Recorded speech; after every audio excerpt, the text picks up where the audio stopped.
What's going on, you guys? Welcome back to the Neighborhood Podcast. One of the hosts of the podcast. My name is Kyle Dabro. What's going on, everybody? The other 50% of the podcast, Kevin Valentin here. Kyle, happy Monday, my boy. Yes, sir. Same to you.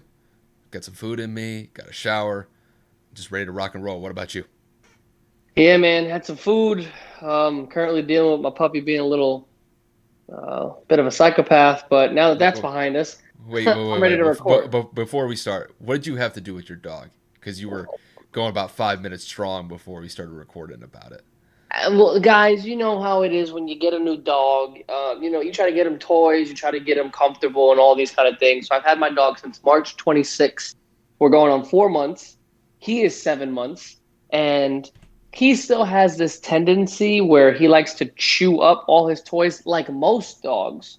Except he gets to a point when the toy is kind of demolished to the point of no return. He tries to eat it, whether that's string, plastic, or anything else that he can get his paws on. And Kyle and I are working on, a script or, like an agenda to discuss. And as me and Kyle are like locked in trying to get this stuff ready for you guys, my dog looks up at me, eye contact right here in the eyes, and he's just sitting there chewing on a big piece of string that he ripped off one of his toys. Like, hey, Dad. Like, first time pet parent here. I'm just sitting here like panicking, like, shit. I read that like string is like the worst thing for a dog because it doesn't digest and it sits in their small intestines and it leads to problems down the road.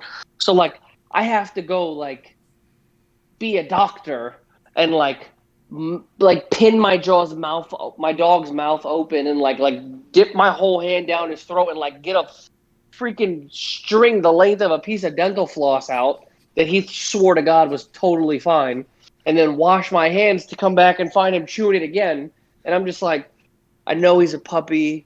Like, I know he's a dog. I know he doesn't know any better, but it's just like, Jesus Christ. Like, if he only knew how bad that could be for him, like, later down the road. So I had a parent moment, a puppy parent moment. We've passed it. He found another toy, and we're good. We're fine. I'm washing his bed that he peed in. It's fine. We're working on it. We're going to get through it. Bro, the dad moments just increase every single day with this dog, don't they? Yeah, kind of. No regrets though. I've wanted a dog my whole life. It's not as hard as I thought it would be. It's just there's certain moments where you look at him just like, why are you doing that? Bro, that's what makes it fun, though.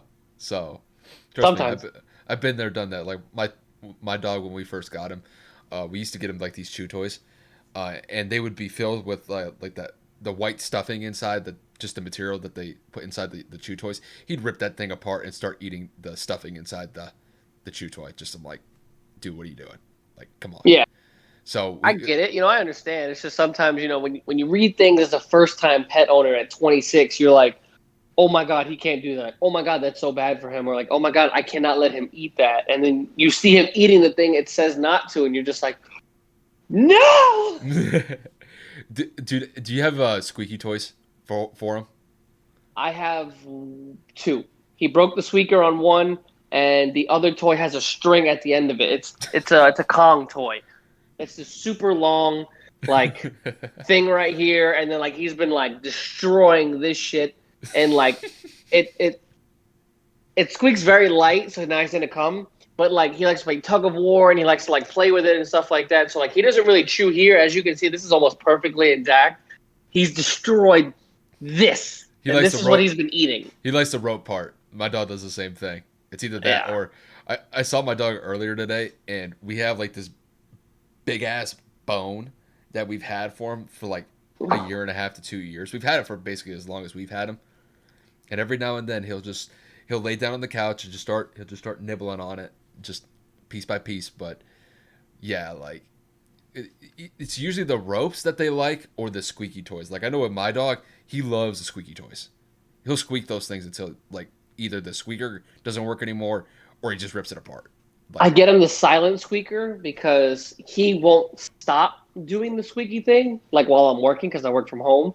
And he'll walk around and he'll have it in his mouth, and all he'll do is just bite down, and all I hear is squeak, squeak, squeak, like all day for like 30 minutes straight. And I'm like, bro, I'm in a meeting with clients. Like, I cannot have you squeaking a toy, let alone he's already in the background of the camera, like, hey, like I'm here. And then he's sitting there with a freaking mint green toy in his mouth, like, beep, beep.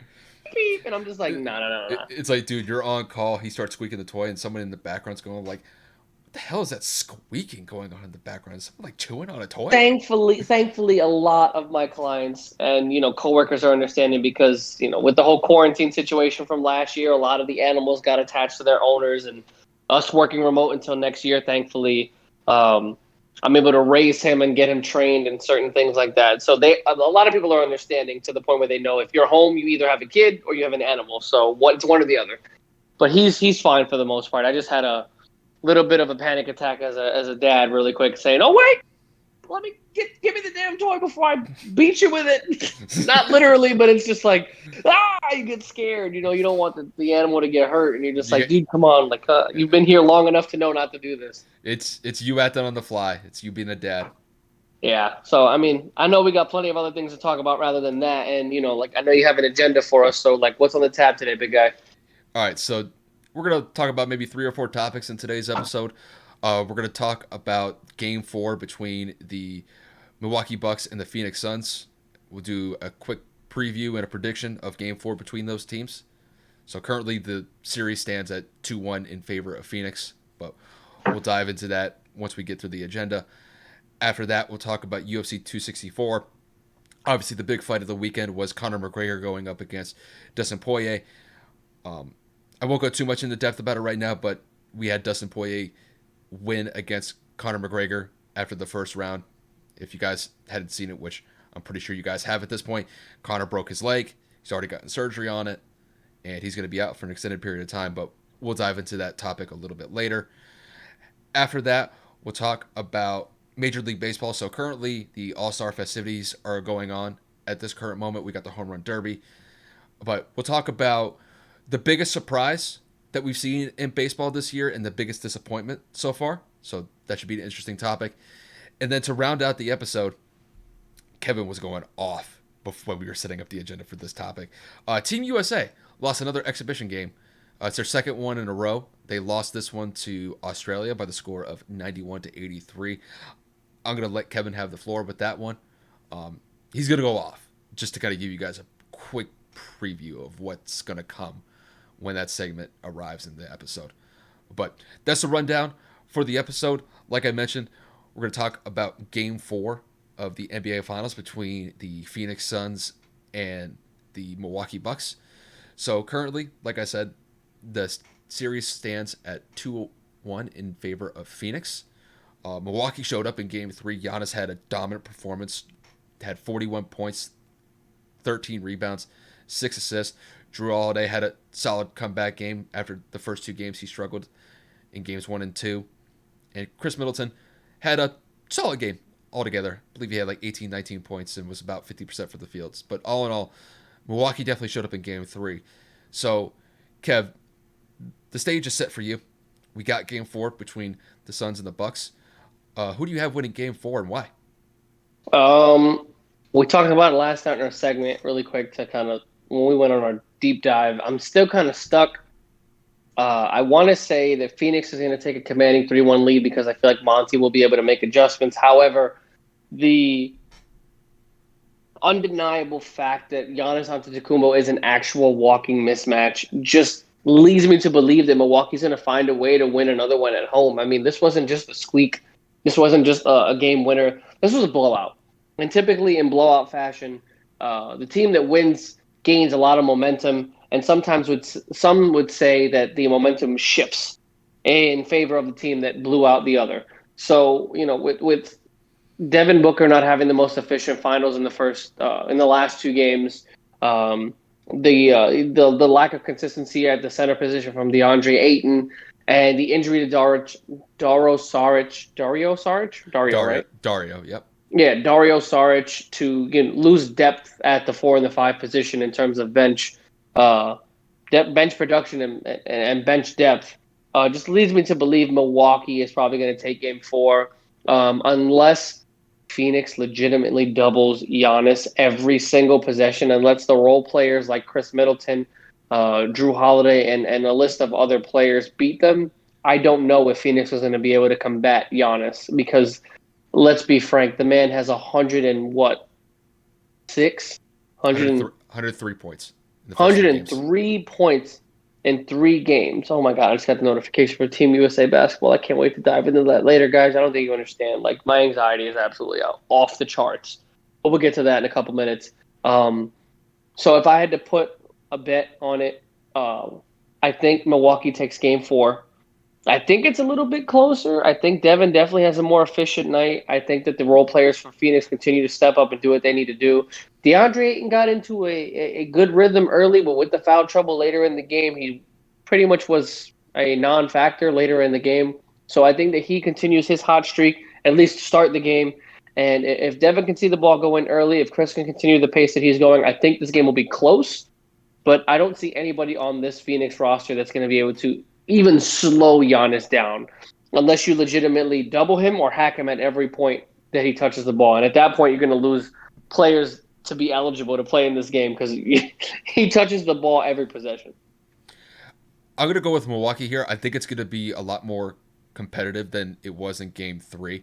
I mean, a 20-point blowout in game 3, that was something I was not expecting. I mean, I picked Milwaukee to win game 3, not in that fashion, though. So, kind of piggybacking off of your point that you made, I expect Devin Booker to have a bounce back game in game 4. He was 3 of 14 in game 3.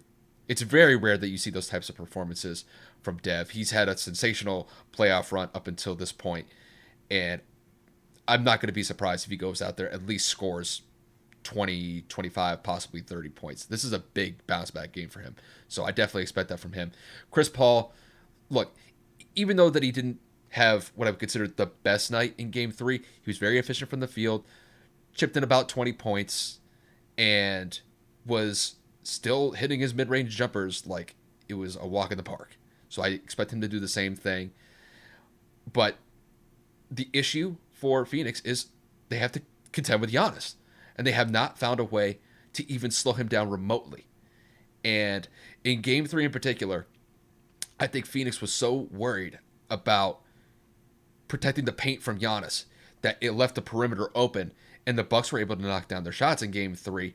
Now, in game 4, I don't think that Milwaukee is going to be able to knock down the 3-point shots that they did like they did in game 4. Excuse me, in game 3. Because you had Drew Holiday. I believe he was 50% behind the 3-point line. He knocked down 5 of his 10 threes. And there was a point in the third quarter in game 3 where he went off. I don't think that's going to be the case here. I think Drew is going to have, I don't want to say a come back down to earth game. I just don't think he's going to be as good as he was in game 3. I think Chris Middleton is going to actually have a solid game. I think he's going to get somewhere around 25 points altogether. But I think Giannis is going to drop another 35 plus. I just don't see a matchup that Phoenix can present him that would tell me that, okay, we got a good matchup here against Giannis. And if DeAndre Ayton gets into some sort of foul trouble again, like he did in game 3, Giannis is going to get 40 points easy. So that's going to be the real key here is, can they lock the paint down to the point where Giannis has to kick it out, and then the Suns, are going to live and die with Milwaukee's role players making shots. Game 3, Milwaukee's role players showed up. Drew Holiday showed up. We had Pat Connaughton show up. We had Bobby Portis show up. These guys provided huge minutes for Milwaukee in game 3. I still think they're going to be able to do it to a certain extent in game 4. I don't know how effective they're going to be, but I think it's going to be just enough to get by Phoenix in game 4. If I had to put a score on this, both teams have been able to score in this series, so I do expect this to be a high-scoring affair. If I had to put a score on it, I think the Bucks win 115 to 110, because I do think that the Suns are going to keep this game close. I don't think it's going to be a runaway like we saw in game 3. I think this is going to be probably one of the most compelling matchups of the series, to be quite honest with you. Yeah, I don't see Milwaukee rolling over and letting Phoenix come back, but I also don't see Phoenix allowing Milwaukee to kind of like stampede over them 2 in a row. So it's going to be a tight game. Bottom line is, at the end of the day, when you look at it from a basketball perspective, would you rather have one player beat you for 40 or a team cumulative 30 to 40 points and that star player kind of have a lesser efficient game? Because Giannis is usually efficient for the most part from within the restricted area. You know what I mean? So whether that's a layup, a dunk, a post fadeaway off the bottom hash or the block. So I mean, we'll see what happens. I think Monty will make adjustments to at least try to slow him down as best as humanly possible, whether that's a transition into a zone or what. But that Phoenix offense needs to be 10 times more efficient, and it starts with Devin Booker for sure. And Phoenix has to be more aggressive on the boards. Oh, They have yeah. been getting roasted in the last two games in particular. Even though that they won game two, Milwaukee out rebounded them by a mile. And the same thing occurred in game three. I don't think it was by a mile. I In think game two it Milwaukee was. In game two in game game two it was. two. In game two it was. They got out rebounded, but the Suns still won. I don't think it was a mile though. If I'm not mistaken, I'm almost positive it was like a 3 or 4 total rebound difference between the two. I think when we were going over it. Maybe I'm thinking offensive rebounds. Maybe Yeah, I'm think, offensive rebounds for sure. Phoenix got blown up, but total rebounds. I think it was a closer game than what we're anticipating or what we're remembering. but even Nevertheless, so, Milwaukee has been solid with the yeah. boards Oh through yeah. the first three games of the series. So, and it largely goes to the idea of, look, Milwaukee's just has better depth at the 4 and 5 spots. You know, granted, I know we talk about Dario Saric a little bit here. You know, he's a role player to a certain extent, but man, just having the body out there at this point would have been just decent for Phoenix, and not having him out on the court. You know, when you lose that type of player who's 7 feet tall, you know, it definitely hurts your rebounding numbers. And we have seen that. Even though DeAndre Ayton has played solid throughout the first three games of the series, I actually thought that in game three he started off on fire. Yeah. It's just that he got into foul trouble, like you mentioned, and he just could never get into a consistent rhythm again. But I don't expect that to be the case. I expect DeAndre Ayton to be in a better place with the fouls in game four. So I think this is going to be a really compelling game. More compelling than game three. Game three was a runaway. I mean, compelling is one way to put our next segment, only because the way that UFC 264 ended was I mean, what's the word I'm looking for, Kyle? I mean, compelling isn't exactly what I would word with it, but I mean, questionable, suspect, unfortunate. It didn't end the way that people wanted it to end. It was unfortunate. That's really kind of the best way that I could describe it. It was unfortunate the way that UFC 264 ended. So obviously, Kyle and I are talking about the unfortunate ending to the McGregor fight, and Conor McGregor broke his leg at the tail end of the first round, right? Yeah, I don't remember which round it was. He broke his leg at the end of the first round. And that ended in a loss for McGregor because of a doctor's ruling, doctor's decision. I'm not a UFC person, so I don't know the terminology. So excuse me. I just happened to catch the fight because I was out and about with my girlfriend and her family. Bottom line, that's not the fight everybody paid for. That's not the fight that everybody wanted, and it has kind of created a different narrative for Conor and his camp, as well as for UFC as a whole. And Kyle, you being the UFC buff out of the two of us, should I say, what do you think this does for his reputation? The comments that he had prior to the fight, some people say he extended it a little past the fight, or should I say past UFC, and then post-game or post-fight, some people say he looked a little arrogant with his Scarface comment. So, I mean, I just want to get your thoughts. Like, is Conor McGregor trying to keep himself relevant with all his post and pre-fight antics, or is this just who he is and UFC has to deal with it? It's probably a little bit of both. I'm gonna be honest with you. Conor has never been the same after that Floyd fight. You know, the way that I've seen it is, you know, Conor was the biggest attraction that the UFC had to offer about 4 to 5 years ago. And he was solid. He was a 2-time belt holder, which back then was damn near unheard of. And the way that he was able to propel himself to the top of the UFC, the way that he was able to interact with the fans, his apathetic approach to his dominance in the UFC up to that point, it was something that a lot of people really enjoyed. And since then, you've seen Conor really slip. He did have the one win against Cowboy Cerrone before all the COVID stuff happened in 2020. And in the couple of fights that he's fought since then, they've been against Dustin Poirier. And Dustin's put him to work in the two fights. Now, granted, this fight only went one round. But even so, Dustin was killing Conor in the first round. I thought Conor started out the first round well, and then Dustin got control. He had Conor on his back for the second half of the first round, and it was just ground and pound from Dustin, and Dustin was really laying some good shots on Conor. Conor was actually really lucky to get out of that first round, disregarding the leg break.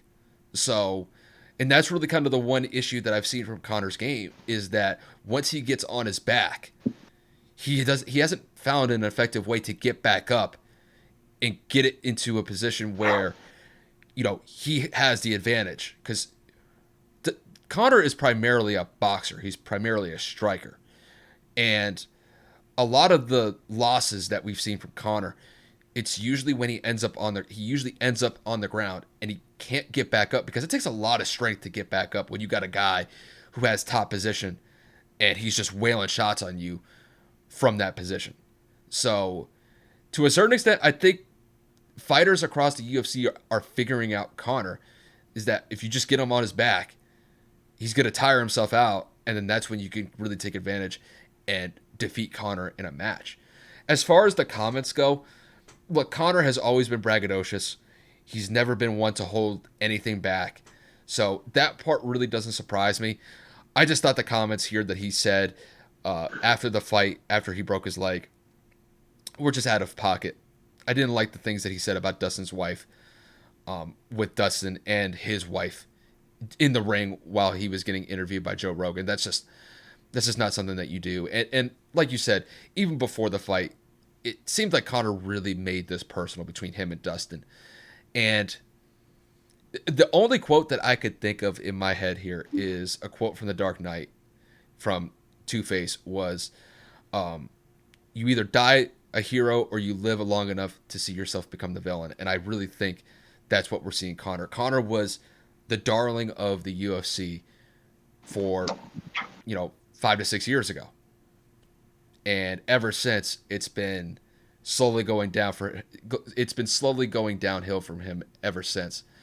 And I'm not going to say that Conor's washed at this point. He's only 32 years old. I think it's a little bit too premature to say that, but he needs to really get it together. He's going to have to take some time off, reevaluate his situation in the UFC. And I'll be honest with you, is it really worth it for him to continue this trajectory in the UFC? I think he's definitely motivated to get back into the ring and compete again. It's just that how effective is he going to be? It does seem like the competition around him is getting better.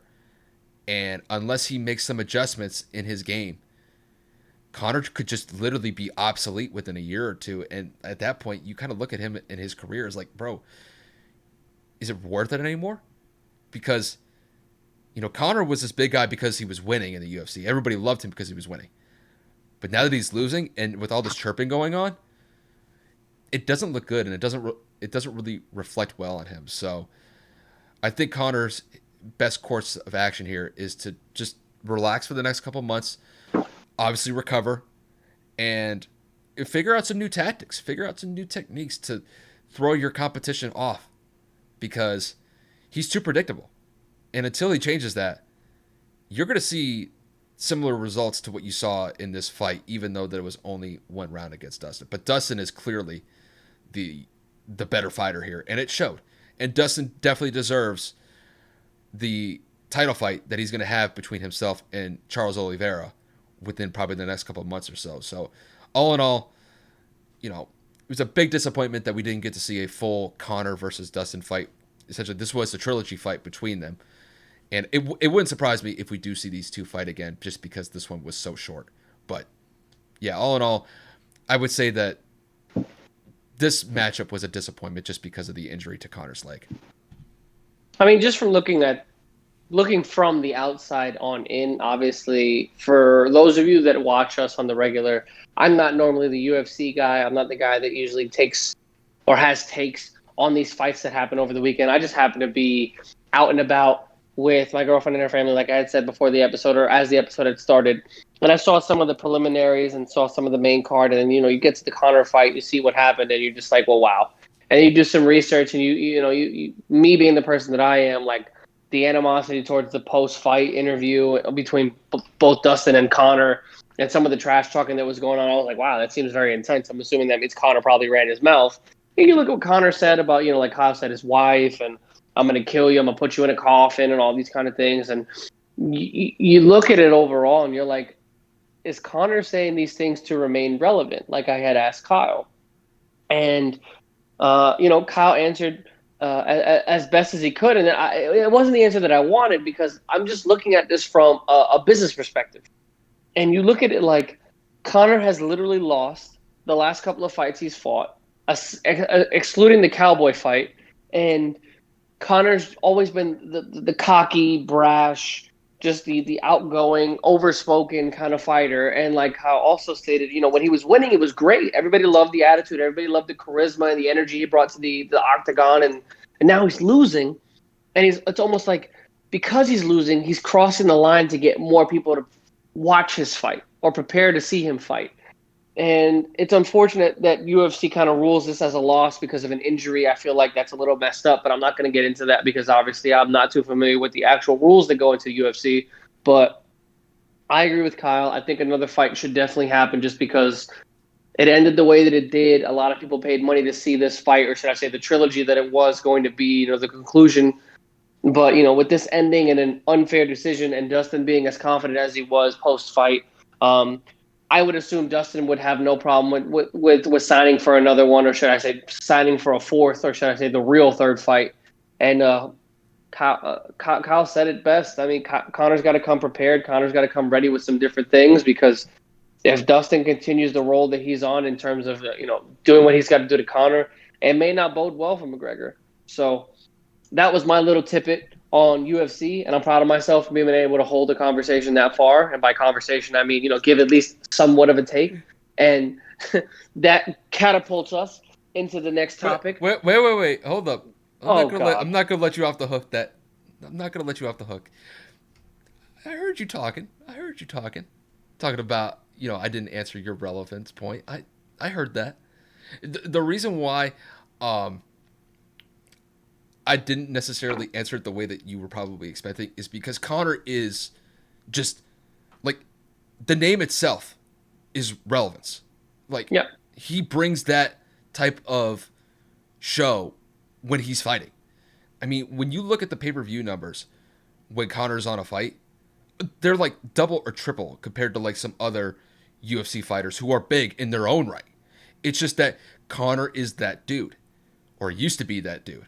It's just, the last couple fights, he really hasn't shown the world, or he hasn't really shown me that, that he's a championship contender anymore.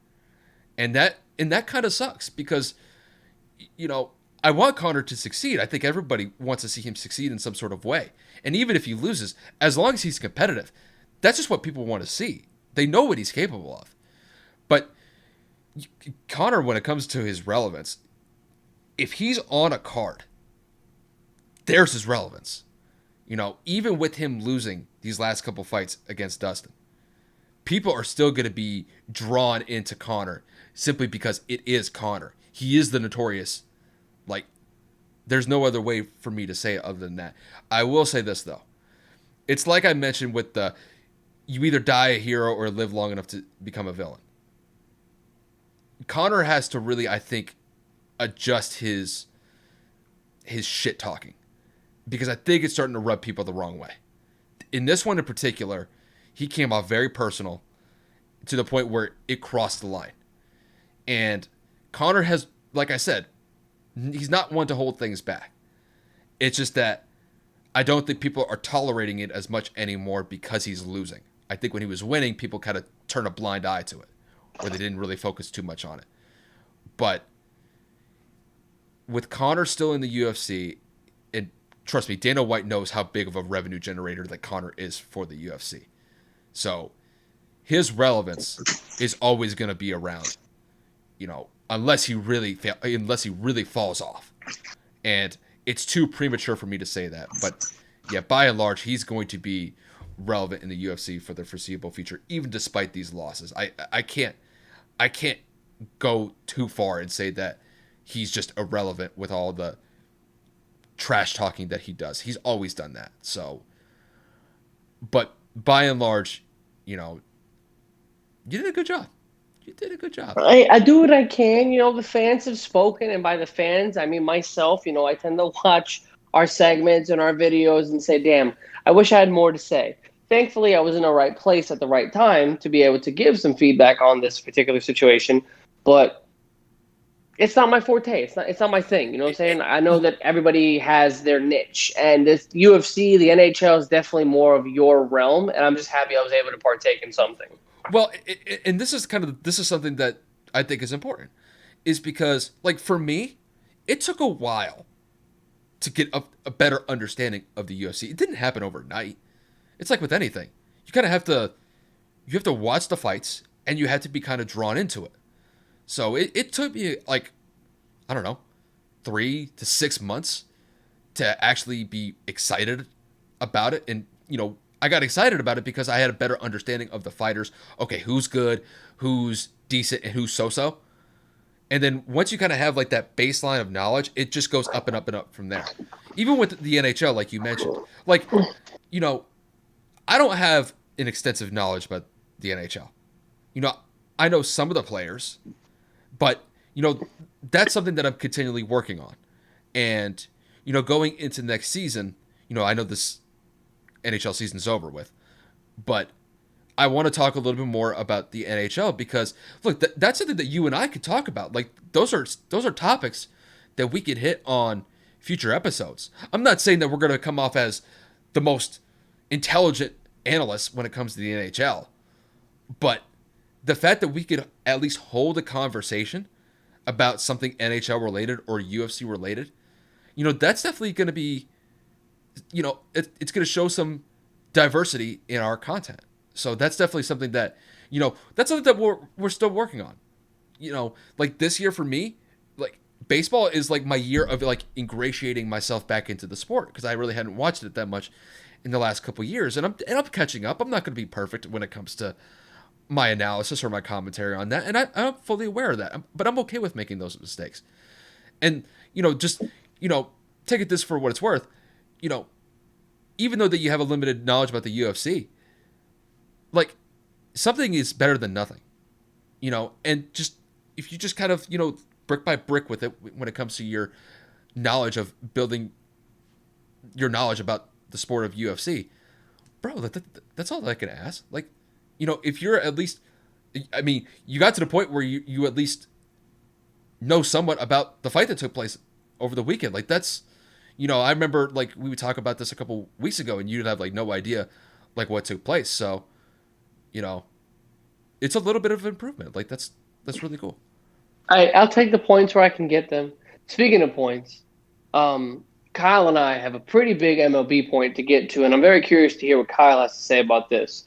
So we are at the halfway point of the MLB season, and we are currently in the midst of a home run derby in which neither of us are following. At least I can speak for myself. I was watching the early first part of it in which, Trey Mancini, Otani, God, what the hell is this man? Oh, Soto. I couldn't forget it. I couldn't remember his first name.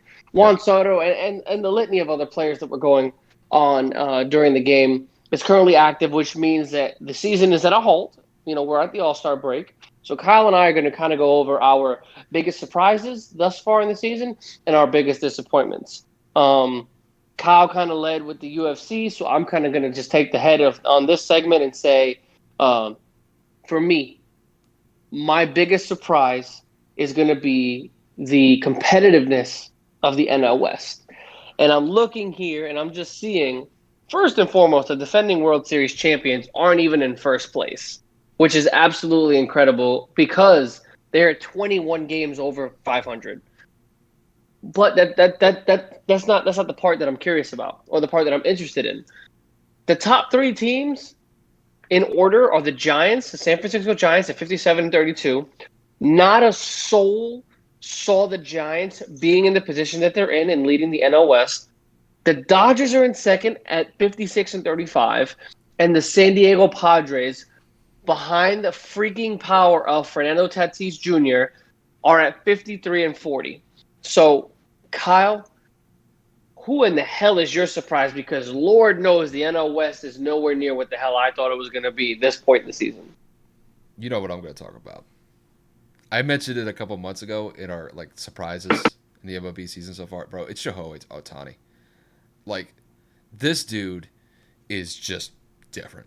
Like, you know, I always kind of thought of him as like a Swiss Army knife with the fact that he could pitch well, he could field well, and he could hit well. And I'm just amazed that the fact that he's leading the league in the majors with the most home runs up until the All Star break, and his pitching is just as good. I mean, he's not going out there and starting, you know, every like 3 or 4 days. But the fact of the matter is that his ERA is pretty solid for the starts that he's had. He has an above 500 record, and not only that, you know, he just does it all. Like, I'm just amazed at what he can do. The fact that he's taken leaps and bounds from where he was last year to where he is currently. I was not expecting that. I thought he was going to be, a moderate power hitter. Maybe by the end of the year he would get like 30 home runs. I didn't think he was going to get 33 home runs by the All-Star break. I don't think anybody saw that. And the fact that he's outpacing Fernando Tatis Jr., Vladimir Guerrero Jr., like, these guys are certified home run hitters. These guys hit dingers. They can rake. The fact that his versatility is so defined, the fact that he could hit and compete and outcompete home run hitters like that, be able to pitch well and field, like, you're never going to see anybody like that within probably the next generation or so. I know people kind of always make these comparisons about Babe Ruth and, like, listen, Shohei Ohtani is not Babe Ruth, though. Like, Babe Ruth hit freaking 714 home runs. I don't think Shohei Ohtani is going to hit 700 home runs. But the versatility that he brings to the game is astonishing. And to be quite honest with you, it's something we'll probably never see again. That's what really kind of like my biggest surprise of the baseball season so far. I mean, Ohtani, for a fact, is so out of the norm, so different, so abnormally incredible. It just, anytime the Angels are on TV, it's like must-see television in terms of baseball.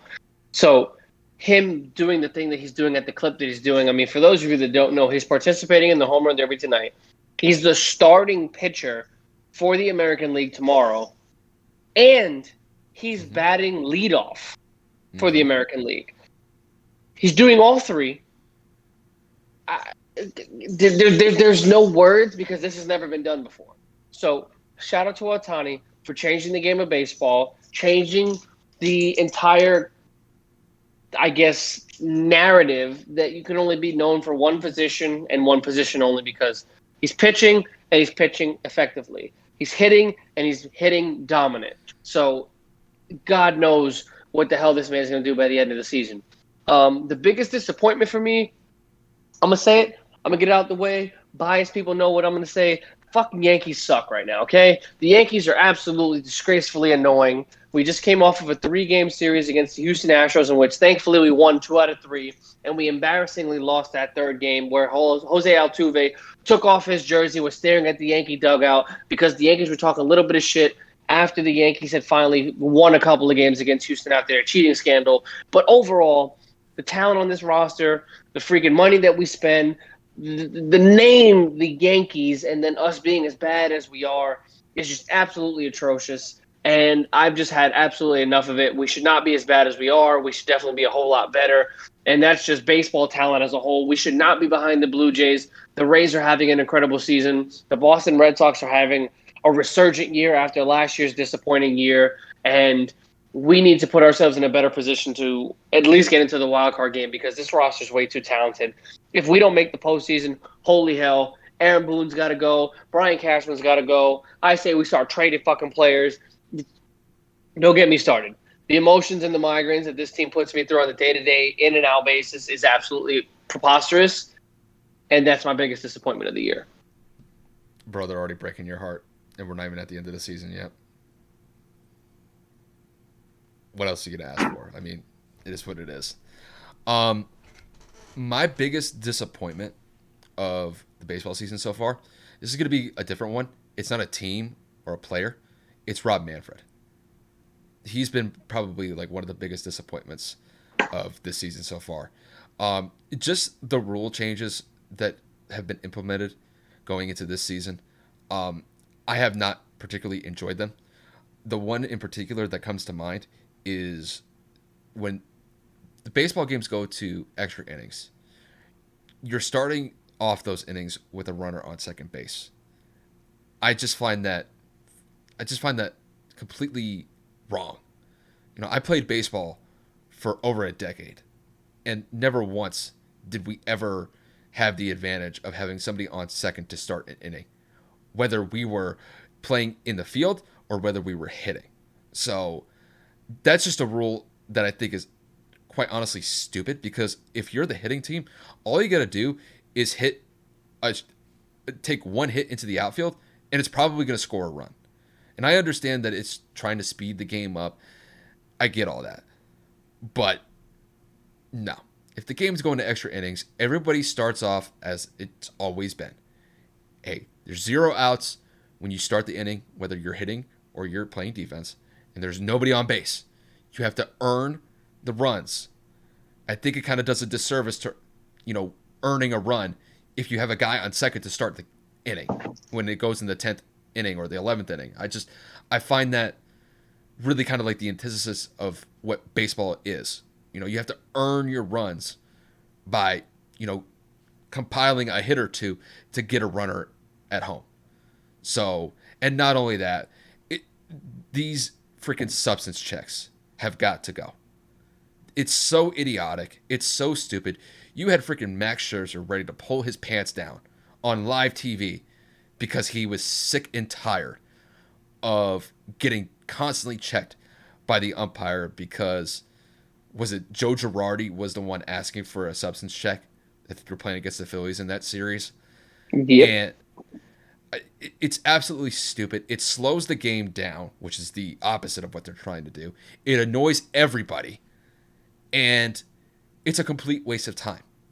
So are there guys who cheat? Yes. I'm not going to ignore the fact that guys try to find advantages here and there, in the game. I'm not going to dispute that. But you're giving way too much power to the umpires to throw pitchers out for potentially using a substance that's illegal. I don't think it's worth it. I don't think it's worth everybody's time. And to be quite honest with you, I hope after this season they reevaluate this rule, and not only that rule, but the runner on second base to start extra innings as well. Because I just don't think that baseball, as far as where the game is going currently, I don't think it's going in the right direction. And I think Rob Manfred has done more harm or more damage to the sport in his tenure as MLB commissioner than any beneficial points that he has brought to the game. So, yeah, my biggest disappointment is Rob Manfred. Yeah, you're preaching to the choir, bro. Honestly, as a baseball enthusiast, as a man that loves the sport, as a man that's followed it his entire life, he has come into this position and just absolutely botched every opportunity he's had, from the Astros ruling to the Red Sox ruling and to everything else that preceded it. So I agree completely with you 100%. He has low-key kind of ruined the game, and hopefully it changes. One thing that definitely needs to change in this damn world is going to be the production of the United States of America's basketball team for the Olympics. They are in exhibition games. They are 0-2, and they have been embarrassed. For those of you that are unaware, we lost to Nigeria last week. We just lost to Australia this past hour, I have had absolutely, positively enough. From just 2 exhibition games, I'm already done. I'm already checked out. This roster, as it's constructed with the top 8 or 9 players, should not lose a game. Kevin Durant, Draymond Green, Bradley Beal, Damian Lillard, Jason Tatum, Bam Adebayo, Zach LaVine, Jeremy Grant, Kevin Love, just to name a handful of players. We just lost to Australia. The score was 91-83. Do you guys want to know who we lost to? For those of you that are basketball enthusiasts, just to put this into perspective, the players that I just named all start on their respective teams, correct? Right. I'm not double checking because I know I'm not going to get a response. So obviously, USA lost to Australia today, and we lost to Joe Ingles, Patty Mills, Matthew Dellavedova, Matisse Thybulle, Dante Exum, and Aaron Baines. Are you fucking kidding me right now? Like, are you kidding? Like, what is that what we do? Is that we lose to bench players? Jason Tatum is one of the most electrifying players under the age of 25, and he scored 8 points. Kevin Durant is one of the greatest players on the earth, and he led the team he was second in the team in scoring with 17. Damian Lillard, Logo Lillard, led this team with 22 points. Bam had 6. Zach LaVine had 5. Draymond had 1. And Jeremy Grant had 5. There's no reason this talented team. I understand we don't have Curry. We don't have LeBron. We don't have Olympic Melo. Kobe Bryant, rest in peace. Dwayne Wade. God, man, this roster is good enough to beat this crappy-ass Australian roster. No disrespect to the country of Australia. No disrespect for their team. But on paper, it's not even a question. Guys, thankfully it's 11:15 because an hour ago when we were constructing this agenda, I was popping off to the point where I know I was going to get evicted from this apartment. Like, bro, the people on this team, like, who? Bro, we have Darius Garland on this team. We have Shadiq Bey on this team. We have Cameron Reynolds, Dakota Mathis, Keldon Johnson. Who? Are you kidding me right now? Embarrassing. There's no reason the United States should be in the predicament that they're in the situation that they're in at this point in an exhibition matchup leading up to the Olympics. We should be annihilating teams. Bro, we're talking about some of the best players in the league, man. The most talented and up-and-coming players in the league. And they're just not performing. Bro, look at Doncic. Carried Slovenia into an Olympic berth single-handedly with no professional players to name that are not in Slovenia. And they're winning their games. But you're telling me the United States of America, the most talented country when it comes to organized basketball, is losing to Nigeria and Australia? We're losing to Patty Mills. Patty Mills had 22 fucking points. Are you serious right now? Joe Ingles had 17 points. He was in the running for 6th man of the year. Bro, Kevin Durant was in the running for MVP. Bradley Beal was in the running for a scoring title. Jason Tatum was trying to carry the Celtics past the Brooklyn Nets. Damian Lillard was breaking playoff records. And we're losing to Australia. Like, let that settle. Let that sink in. Disgusting. Greg Popovich, get it together. Kevin Durant, drop 40. Somebody do something. We're going to go to the Olympics and get washed at this point. This is embarrassing, and I'm not going to stand here for it and say that it's okay. I refuse to accept it. Oh, my God. I didn't know it was going to be like that. I mean, I remember when we were talking about this before we started the episode, and you were popping off. Dude, that was hysterical. Bro, listen, I know it's very frustrating losing to teams like Nigeria and Australia. I take these games with a little bit of a grain of salt here. These are exhibition games. No. Why? Damian Lillard played 23 minutes, Carl. minutes. Excuse me, I read that wrong. He played basically more than half the game, and we lost the game. Kevin Durant played 28 minutes. We lost the game. No.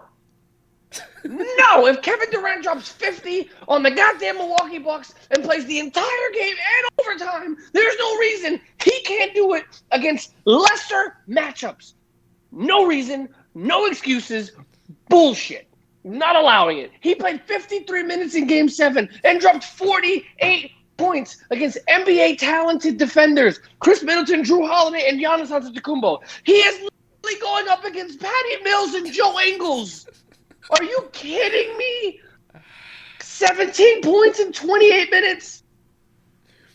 There's nothing I can say. There's nothing I can say. No, right. I'm not giving them a pass. You're right. You're right.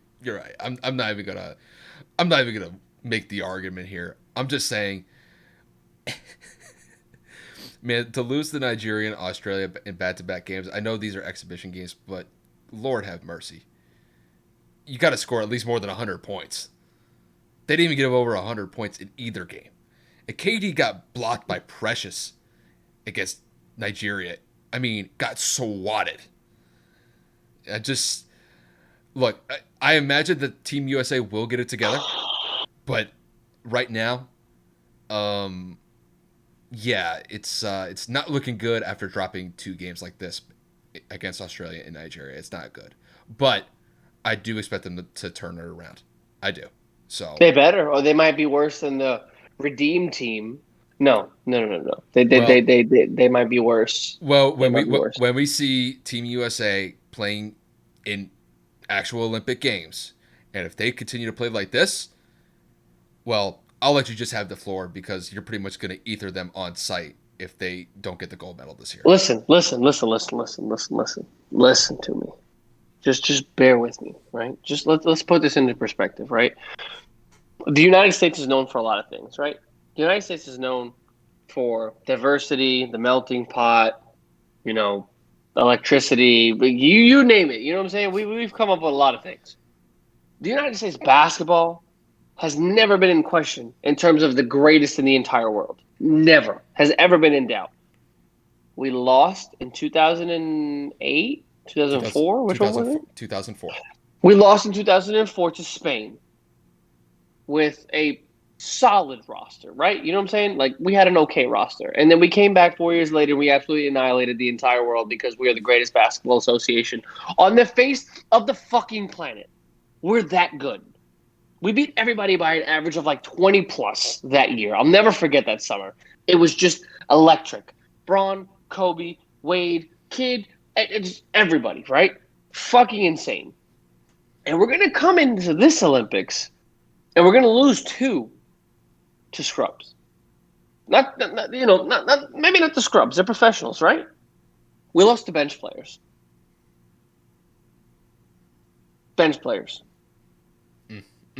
Matisse Thybulle was second team all defense and was like the 9th person to come off the bench for the fucking Sixers. Are you kidding? Bro, he scored more points than Jason fucking Tatum. I've had enough. That is all I'm going to say. I'm done. Bro, just drop the mic, bro. Like, I don't think you could have ended that any better. Like, exactly. And for people that are listening, he dropped his AirPods. So I've had enough. That's all I have to say. For the rest of the episode, the rest of the segment, I'm not even going to speak another word. Other than that, guys, shout out to my little brother, first and foremost. Follow his Instagram, 6Train Kicks. That's SIX Train Kicks with a Z at the end of it. He's been supporting the podcast every single day. He has it in his bio on Instagram. He does custom kicks. Follow him. Eventually we'll get him tagged in here. I know we're still working on a lot of electronic stuff. Shout out to my girlfriend. Logo is literally about to be completed within the next 2 or 3 days. So that's going to be great. Shout out to Kyle for doing all the electrical and technical bullshit that we have to deal with on a day in and day out basis with OBS and a lot of our camera issues and audio issues. Without him, obviously the podcast wouldn't be here. And everybody that listens on Spotify, we've taken a massive dip in terms of views, listens, plays, whatever you want to call it. Significantly within the last month or so, we've gone from 14 average views per episode to about 8. We're going to continue to remain consistent. We're hoping it's just a blip. We're hoping it's just a little bit of a phase. But to everybody that's doing what we need doing what they need to do to support, we really appreciate it. And yeah, that's everything I got to say, man. I've worked myself into a tizzy. Yeah, you didn't give yourself a headache yet, right? It's formulating. Honestly, I might have to go make myself some more food or heat up some leftovers from earlier today because I might be a headache. Listen, the Yankees are breaking your heart. Team USA is breaking your heart. I can understand the frustration. I get it. I do. I can understand. A good popping off or a good cussing out is good for It the. feels good. It's It good. feels good. I feel It's like I've let therapeutic. off some It's demons. therapeutic. It's Therapeutic. therapeutic. Exactly. That's the word I'm looking for. Yeah, every now and then. Not saying do it every single day, but every now and No, then, I think it works wonders. So it feels correct. good. It's better to let it all out than keep it internal and channel it. You gotta find a good channel Agreed. for it. But yeah, like Kevin said, just appreciate you guys supporting the podcast in any way, shape, or form, whether it's listening to us on the major streaming platforms or watching us on YouTube. We definitely appreciate it. Obviously, we're still going pretty heavy on the NBA with the finals going on. I imagine we'll be talking about Major League Baseball more as the NBA season comes to an end and Major League Baseball really starts ramping up going into the latter part of the summer. And then, bro, we got the Olympics coming up in 2 weeks. Talk about it right now. It just Yeah, makes me think of basketball. yeah, I know. But honestly, the Olympics are going to be just fun to watch, just in general. Like It's gonna I'm, be I'm good. looking forward to it. So, we definitely got a lot of content coming for you guys. Hope that you guys can be a part of it and just hopefully you guys can enjoy the content. That's what we do it for. Just try to do the best that we can. But with that said, you guys, like I said, appreciate you guys tuning in, and we will see you guys later this week.